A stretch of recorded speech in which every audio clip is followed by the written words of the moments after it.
Baik, beralih ke perkembangan politik tanah air, Presiden Majlis Belia Malaysia Julfitri Johar semalam tegaskan draft rang undang-undang Akta Integriti dan Pembiayaan Politik diserahkan kepada Parlimen tahun lalu. Serentak itu, sudah tiba masanya untuk kerajaan menyegerakan pembentangan dua rang undang-undang RUU berkenaan. Jelasnya, defisit kepercayaan rakyat terhadap demokrasi yang semakin meluntur memerlukan satu peruntukan undang-undang, terutama sebelum pilihan raya umum PRU ke-15. Untuk itu, kita mahu mengupas dengan lebih lanjut isu ini dan sudah bersedia melalui Skype Mujibu Abdul Muiz, pensyarah pengajian sains pentadbiran dan pengajian polisi UiTM. Baik, mengapa berlaku kelewatan dalam penggubalan dua RUU yang disebutkan di sini, Akta Integriti dan juga Pembiayaan Politik? Apakah mungkin tiada keazaman politik di kalangan pemimpin dan juga parti politik yang menjadi faktor penyumbang?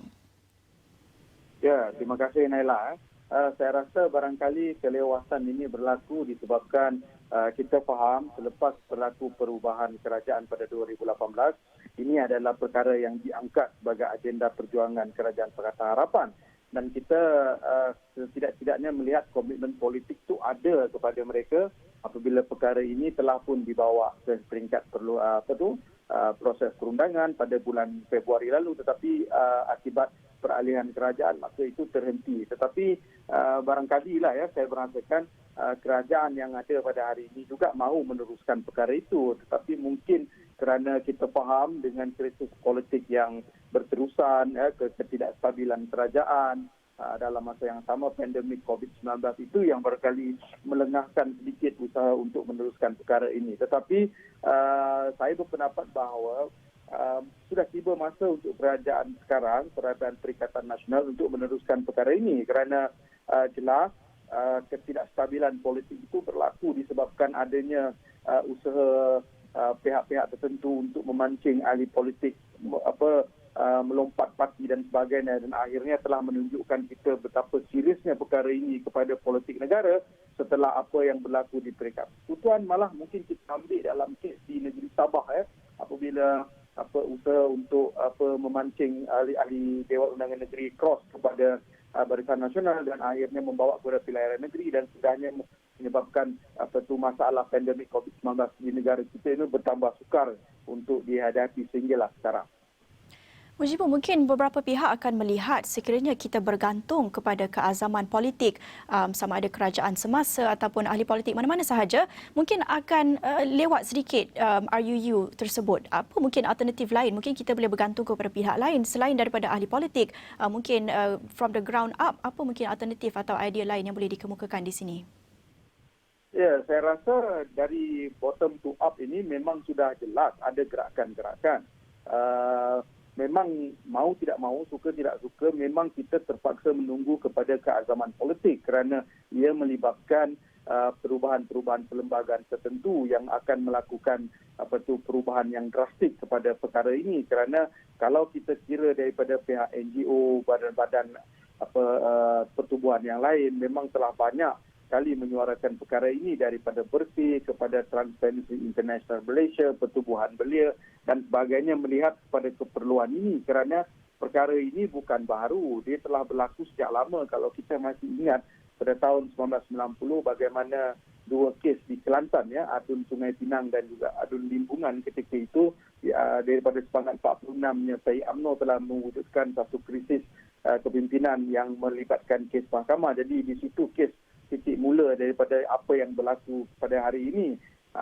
Jadi saya berpendapat bahawa ahli politik sendiri harus sedar bahawa kalau tidak ada satu kesepakatan politik di peringkat tertinggi untuk melakukan political will dan perubahan ini, memang saya rasa negara tidak akan ke mana, kerana perkara-perkara untuk yang berkaitan dengan pendanaan politik dan juga integriti dan lompat parti ini memang memerlukan satu kerangka asas di peringkat atas, kerana kalau political will itu tidak wujud, orang politik masih beranggapan bahawa perkara ini masih perlu kerana ia adalah senjata sulit bagi memastikan kuasa masih berada di tangan, maka saya tidak nampak apa-apa yang kita cadangkan ini akan berhasil untuk memulangkan politik negara ke landasan yang betul.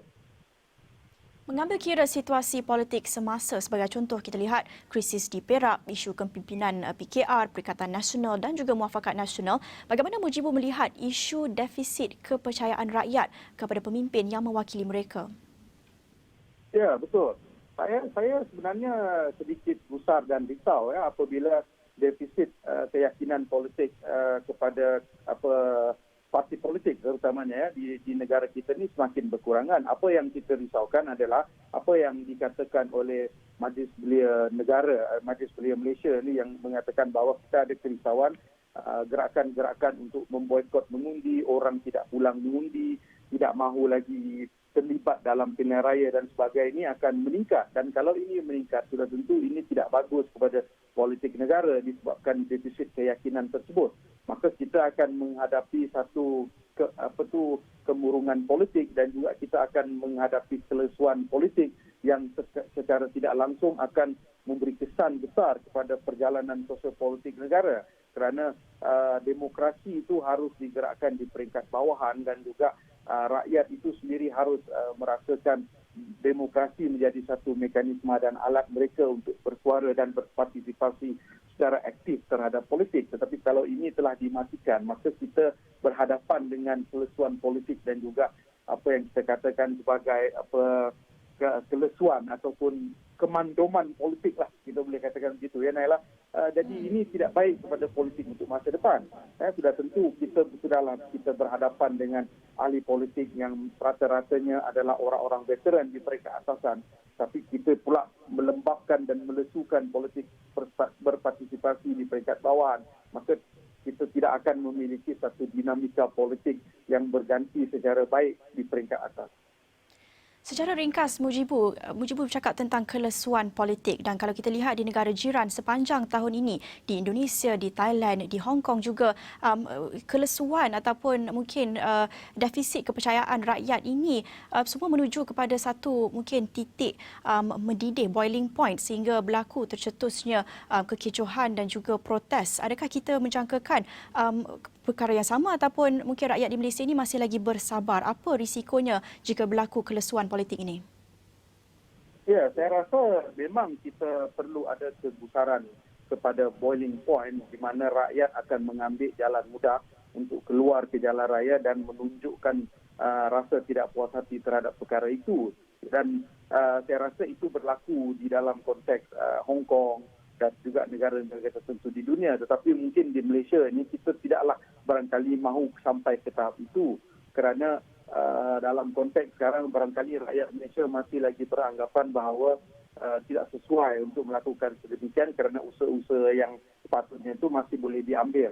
Tetapi secara umumnya memang kita tidak mahu negara akan sampai ke tahap itu disebabkan berlakunya kelesuan politik yang disebabkan oleh orang di atas sana itu bermain politik terlalu melindungi diri masing-masing sehingga kan terlupa bahawa politik ini sebenarnya adalah alat untuk menambah baik dan juga memakmurkan lagi negara ini. Tetapi itulah kalau orang politik masih lagi berterusan tidak mahu mengambil satu kita kata kompromi politik yang meletakkan kepentingan asas negara itu lebih tinggi daripada kepentingan politik masing-masing, maka kita mungkin barangkali akan berhadapan dengan perkara itu. Yang saya minta supaya kita dijauhkanlah, supaya tidak berlakulah perkara sebegitu di Malaysia. Baik, terima kasih untuk perkongsian itu Mujibu Abdul Muiz, pensyarah pengajian sains pentadbiran dan pengajian polisi UiTM mengulas mengenai rang undang-undang